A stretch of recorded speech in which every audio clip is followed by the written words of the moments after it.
बात नहीं करता, बट हमें बनना है भैया।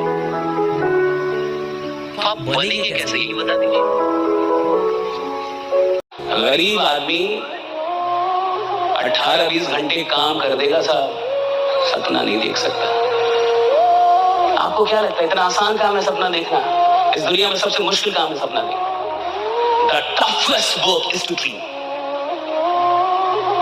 सबसे अधिक अगर कहीं साहस चाहिए साहब, सपना देखने में चाहिए था। और सुन लीजिए, सपनों को पूरा करने में साहब औकात नहीं लगती, सपनों को पूरा करने में मेहनत लगती है। सपना देखने